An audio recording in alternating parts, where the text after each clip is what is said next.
And good morning again. Ambassador Thomas Pickering is the one who led the State Department's investigation into how those Benghazi attacks were handled. Mr. Ambassador, you and I have known one another as you had various posts in the government for many, many years. You headed this investigation. But the three State Department employees who testified this week were frustrated with the report. They said it was incomplete. One of them, Greg Hicks, even told investigators, his words, not mine, it let people off the hook. Is that a fair criticism? I don't believe so, and I think that's an unfair criticism. They've tried to point the finger at people more senior than where we found the decisions were made. The decisions were made and reviewed at the level that we fixed responsibility for failures of performance.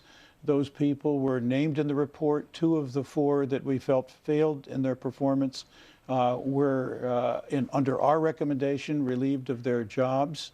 The State Department is now considering what further steps to take. I believe that that's correct. We interviewed Undersecretary Kennedy. People have pointed to him. We believe, in fact, that while he made a significant decision to keep the post open, he was not a security specialist. He was not engaged in a daily review of the decision-making that took place that we felt in some cases was seriously flawed. And as a result, we don't believe it went higher. We interviewed Secretary Clinton. We interviewed Deputy Secretary Burns and Deputy Secretary Knighties. We briefed them on the report. We told them where we were. It was near the end. We had plenty of opportunity, had we felt it was necessary, all five of us, to ask them questions. We didn't believe that was necessary, and I don't see any reason to do so now. But let me understand what you're saying. Sure.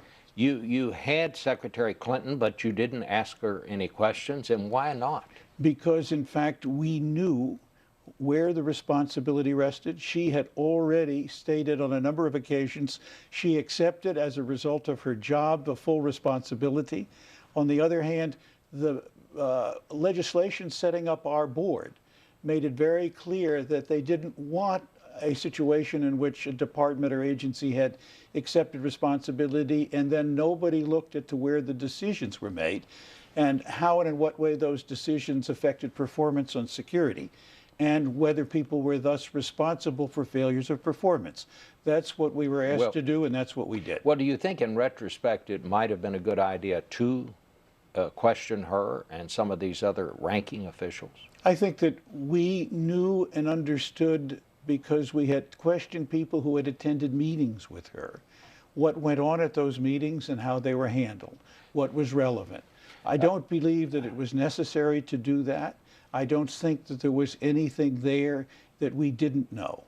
Did you, Ambassador, did you have a recording of this? Was any of this transcribed and recorded? We did not do recordings. We did notes, and we made a record of all of our notes, and they're part of the voluminous document that, in effect, was produced when we did these 2 months of work, over 100 interviews, thousands of pages of material, classified and unclassified, hours of videotape. Why would you not record it? Because we didn't feel that it was necessary for us to get the essential elements of information down to make recordings. Now, you have said in other places that you did not look into how the talking points that officials were given to talk to the public about this.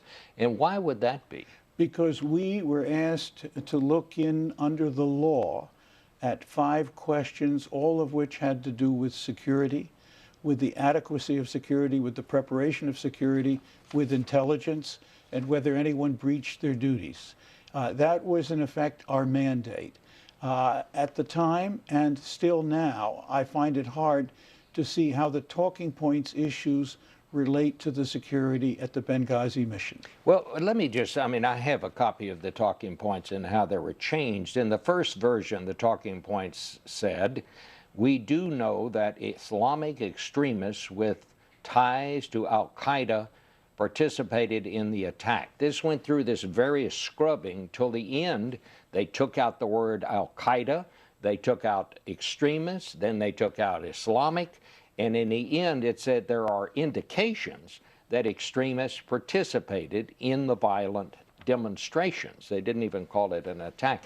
If you were looking into the security, wouldn't it have been of interest to find out, doesn't that deal with security, what the people were talking about and what they were coming up with? I just don't understand why you wouldn't have checked into that as part of this investigation. Because the talking points came after the fact. They made no difference at what happened at Benghazi. They related to how and in what way people were explaining to the Congress and the American public the question of culpability, which is hinted at in the recitation of the talking points, was specifically reserved under our criminal statutes for the FBI. They have that responsibility. They were concurrently reviewing that question. Who did this? Why did they do it? Who was responsible? Were there criminal charges under U.S. law possible? We and they shared our records of the conversations we had with the people, particularly those who were in Benghazi on the night of the events. And so there was broad transparency between us. But we had a different set of responsibilities, and we had a different set of questions that we had to address. I have an email from the House Oversight Committee that one of their investigators had talked to you about testifying before the committee. He reported back that you told him you were deeply disinclined to testify at that congressional hearing because of the way, and he meant the Congress, you said, had turned this issue into a political circus. I asked him if he meant this committee in particular or Congress in general, and he said Congress in general. Yes. Was that your feeling? But that was after several conversations, one of which I was invited on a specific date, and I was out of the country. Another asked me whether I would come down and talk informally with the committee. I said, yes, I was positive. The day before the committee hearings last week, I said through the White House, and they transmitted it to the committee, that I was fully prepared to come at any time and deal with the Accountability Review Board and the issues or any issues that might arise surrounding that. I am still ready to do that.